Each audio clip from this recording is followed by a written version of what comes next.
Go Cavs.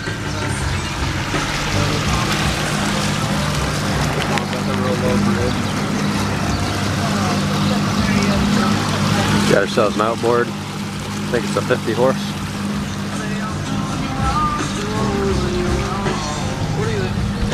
Go left. Right. Look out, ducks. Look out, ducks. Go the other way. I think they come close to you. They want food.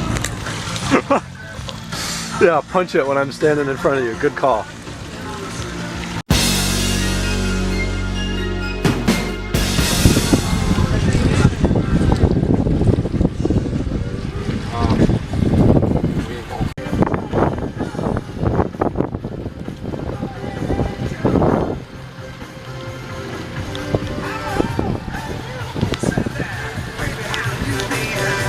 Hot?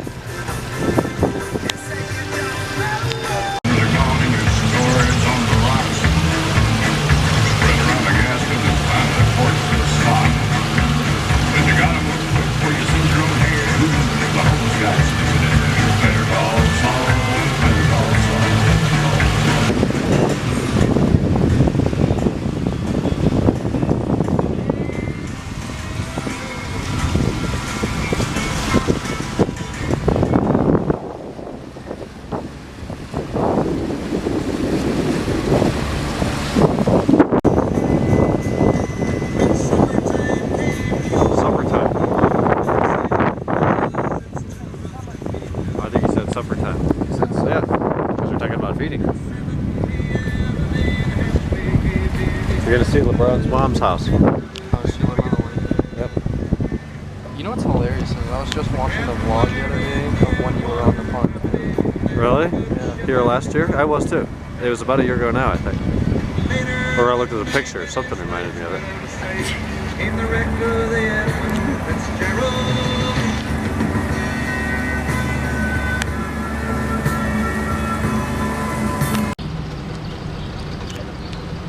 There's a bar made out of a boat over there. It's pretty cool. Ready? Sure. Guys, it's been a crazy day. We're off the boat now. I got home, I worked on the M5 for quite a while. I got all that put back together, and now we're in Kennan's favorite car. We're in a different sort of boat. Yeah, exactly. He's traded the M5. We're gonna get this cleaned up for Timmy Fest. It's like VTEC, yo. This is a 2015 Yeah. Odyssey. Odyssey. It's got 40,000 miles on it already, almost. Yeah, 39. she drives, my mom drives this car a lot. But Megan's moving into her house today, so we've got all of her stuff in the car, taking it up to where she's moving. So we're gonna help her unpack that, and then we're going to the strip club. I would like to say one thing that is very funny, but I would like to say one thing that I'm very spoiled now. So this car has halogen headlights. 2015 car. The xenons were not an option. I remember mentioning it at the dealership, and they're like, what are xenons? I've never had someone ask me, what are xenons? They didn't know, but anyway, I'm so spoiled now. The headlights are on. I can't even tell they're on. The only way I know is because they get a little bit on the signs, but that's it. With xenons, you know. These, well, like, I mean, just the safety aspect of it. Not only is it uncomfortable and stressful to drive at night when you can't see, it's totally unsafe. Yeah, I agree. And the manufacturer's like, a 2000 M5 came standard, 15 years newer. This family car that you want to put your kids in, right? That's debatably something more valuable than an M5. Well, and it doesn't have and it doesn't have xenon headlights even as an option. Yeah. Not cool. Not cool, Honda. Not cool. Good morning and welcome back. Let me firstly apologize for the scruffy appearance. Today was a day of car work and more car work and moving stuff up to Megan's place and being out on a boat in the sun trying to relax. So that was the first part of the day. I woke up, the 2 ECS tuning orders had arrived, so I played with some small parts under the hood, got that taken care of. And then Alex came over, we headed to Portage Lakes. We spent about 4 hours. What the hell is that? Nasty. Spent about 4 hours out on the lake today. That was very nice, got some sun. And I'll show you what I did today with the car. So this handle had gotten all kinds of scuffed up when it was in Lyric Motorsport. It was like $4.18, so we got a new hood release handle. That was fun.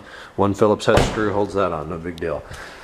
Then under the hood, that hose that was supposed to be back ordered until July or June 21st or 13th, or I think it was the 21st. This one here from the plenum to the Bank 1 mass airflow meter, that arrived. So that's on there. Power steering reservoir bushings are now new. I cleaned up the bolts, so that looks new. What the heck else did I do under here today? There's something else. These lids are new. Kenan, he had broken one of his, and yeah, anyways, those are new, and then I sold him my old one for half price. Got a good deal. That's done, and then the washer fluid pump arrived, and the grommet, and I did an E39 source video, so if you want to see that, it'll be up on the channel in a couple days probably. But I pulled the wheel, jacked the car up, pulled the wheel, pulled the fender liner, put the pump, the new pump and grommet in there, pressure tested, put it together, leak tested. Everything is very tight and very dry, so that seems to be great so far. I'll have to drive it. It's totally full of fluid, so it's full pressure of the weight of that fluid in there. I'll keep an eye out for leaks, but I expect that to be completed. So really now, parts-wise, we're in great shape. I don't think there's really any parts I need to replace. I also fixed a couple of the fastening bits of hardware underneath that hold on the, not the belly pan, not the fender liners, but those covers that cover like the fuel filter on this side, and then right behind the washer reservoir on the other side. Bill had not connected one of the 5 or 6 fastening points, so I had the parts in the basement. I just threaded those new 8 mils in there, sheet metal screws. So that's done. Unfortunately, I didn't get to drive it today, so 0 new miles, but it's all done. The exterior's clean. Tomorrow, Kenan's coming over around 1. He's going to clean the front seats and then condition every stitch of leather inside the car. And I noticed it's been probably about a year since it's been done, and it's just dry. It's really dry, and it'll feel way better after it's conditioned. So that's yearly maintenance. Also need to clean the interior glass. That's also yearly maintenance. You guys commented about that wire hanging. I shoved it up there. It was fine for 2 months, and then it popped down. I pushed it back up there in a parking lot somewhere, and then it fell down again. So I poked it up there with some tools. And I'm not going to deal with that. If that becomes a problem, I'm going to have to figure out a way to get it up inside the headliner. Maybe I can use a tool to poke it over, and instead of coming down like this and then over in a 90-degree angle, I'll run it the hypotenuse, if you will. I'll figure that out. No worries. I will not have wires hanging from modifications like that. They're going to be done right, or they're not going to be done. So I'll do that right. But also organized a ton of stuff out here in the garage. I put parts away in the basement. Megan's stuff's out of the basement. That ping pong table's out of the basement. So today was a progressive day. But tomorrow the goal is to get the interior detail done. I really need to mow across the street. Razvan's talking about coming over, and I think repainting his calipers and dipping the wheels black instead of gray. Just getting that cleaned up and in sorts. And those are the goals for tomorrow. It's a good chance of rain, so I might not get the yard done, but we'll do more car work and whatever. So I'm gonna go to bed. I'm very tired. It's 2 o'clock, and I'm gonna sleep a whole bunch, and then tomorrow we'll hit it for Saturday. So, all right. Hope you're enjoying your weekend thus far. Good night.